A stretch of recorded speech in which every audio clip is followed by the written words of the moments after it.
All right, good morning, everybody.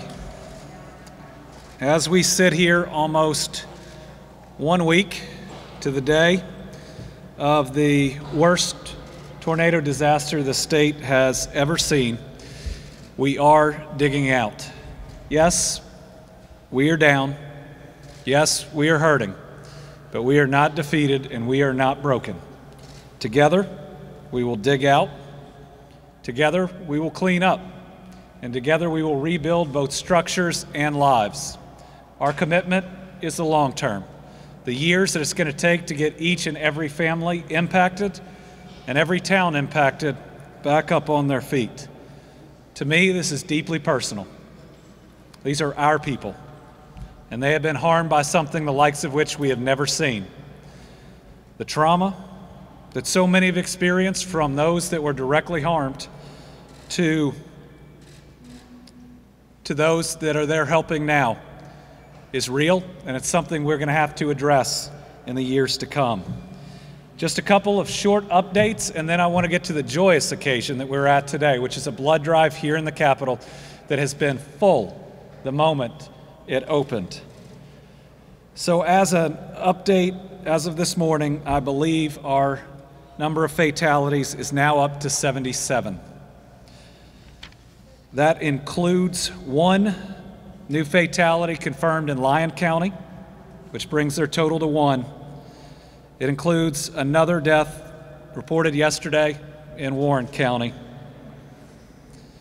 And it includes the 3 individuals in Hopkins County that we are aware of that haven't yet been confirmed by that coroner. So know that this number is still in flux. If it ends up being a little lower, we will all be grateful for that.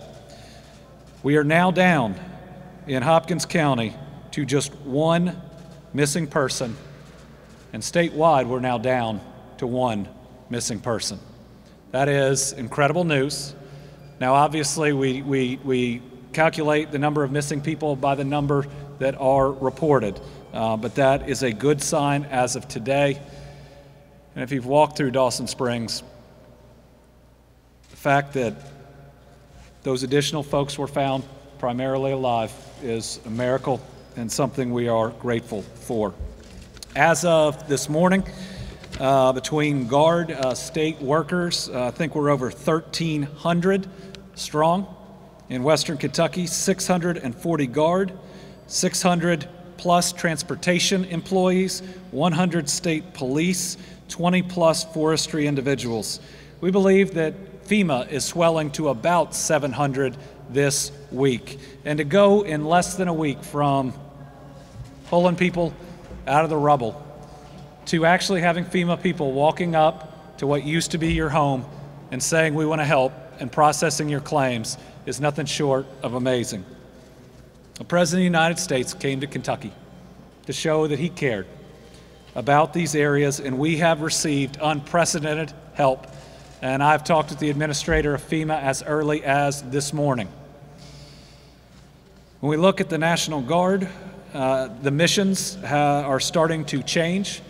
It is less search and rescue and more law enforcement augmentation. Sadly, there does appear to be looting, and we cannot let it happen. To take advantage of somebody who has lost everything is beyond despicable, and if we catch you, we will prosecute you to the fullest extent of the law. Be a decent human being. Don't engage in those types of activities. But speaking of decent human beings, we've seen them all over this country and all over the world.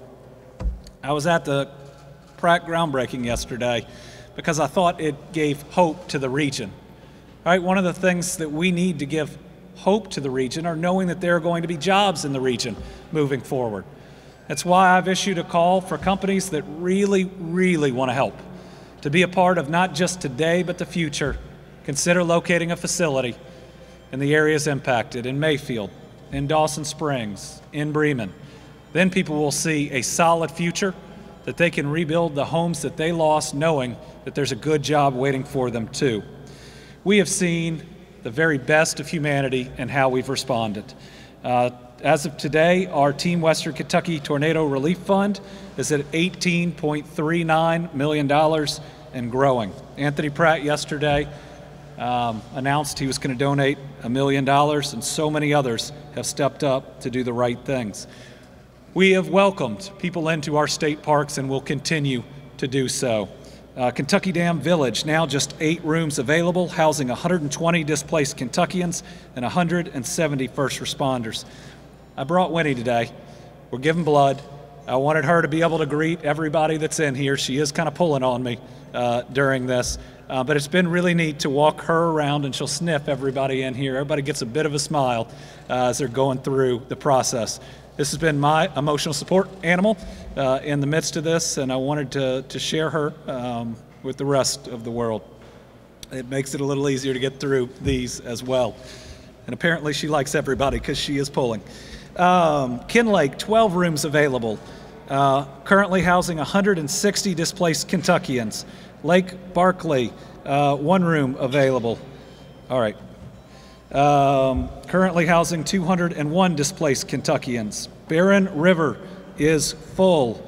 John James Audubon, 1 room available. Pennyrile is full. And Rough River Dam is now full too. So I believe we have over 600 Kentuckians. It's all right, just let her go. We now have over 600 Kentuckians that we are taking care of. Finally, in one piece of non-tornado news, the CDC did come out with an advisory that you should get the Moderna or the Pfizer shot above the J&J. All right, with that, let's talk about why we are here today. This last week has reminded us of how precious life truly is, how connected we are, and how we can help one another. Kentuckians are tough. We are resilient, and we are there for each other, and that has been on full display. And it's on full display right here in the Capitol Rotunda today. Today we're hosting a blood drive because so many folks in Western Kentucky are in need. And the amazing thing is, appointments filled up almost immediately. So thank you all. Thank you to our sponsors, the Kentucky for Kentuckians, and thank you to the Red Cross, who's doing incredible work. You're doing God's work in helping us with this disaster. This blood drive is so important and so needed. Our Kentucky hospitals were already facing shortages long before this tornado. And donating blood is one of the best, most fundamental ways to give back. It's truly giving a little bit of you to somebody else. So today, I'm going to be joining those in here in giving blood. It's simply the right thing to do.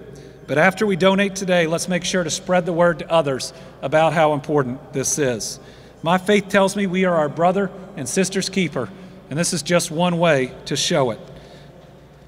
One of my favorite passages in the Bible says, "And look out for one another's interest, not just your own." So thank you to the Red Cross. Thank you for everybody donating blood today. Let's continue to be our brother and sister's keeper. We'll take a couple questions, and then I got to get to it. Come here, Winnie. Corey.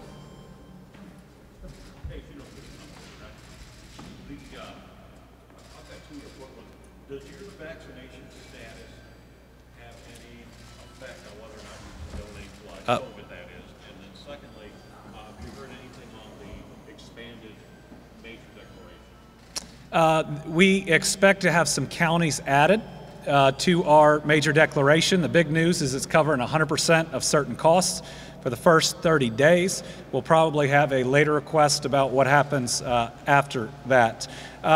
They will ask you questions about whether you have tested positive or are awaiting a test, but otherwise, they're ready, willing, and able to take your blood.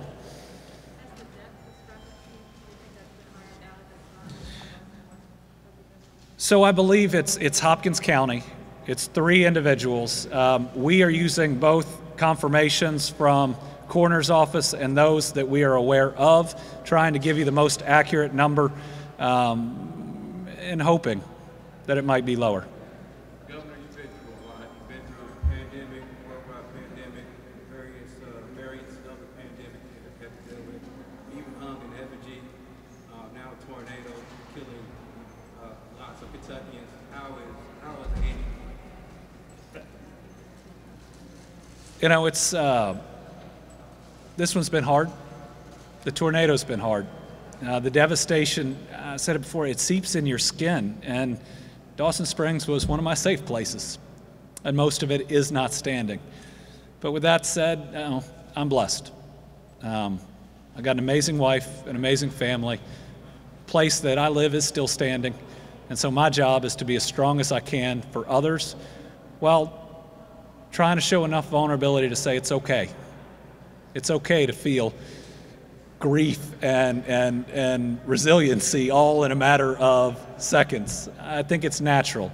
And I want people to be able to express and process how they feel so that we can all get a little bit better. Yeah.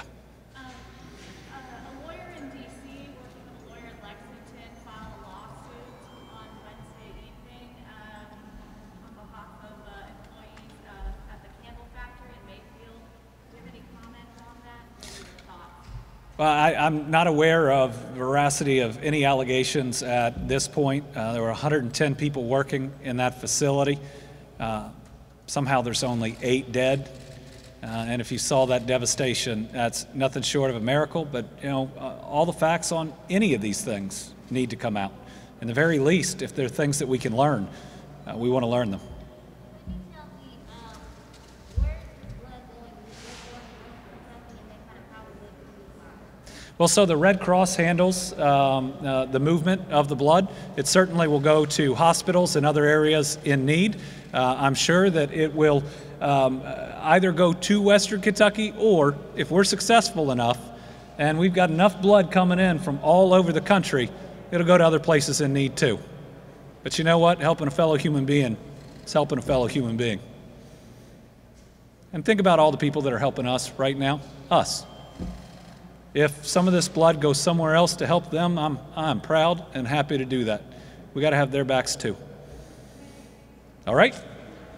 Okay. I'm going to be somewhere up here.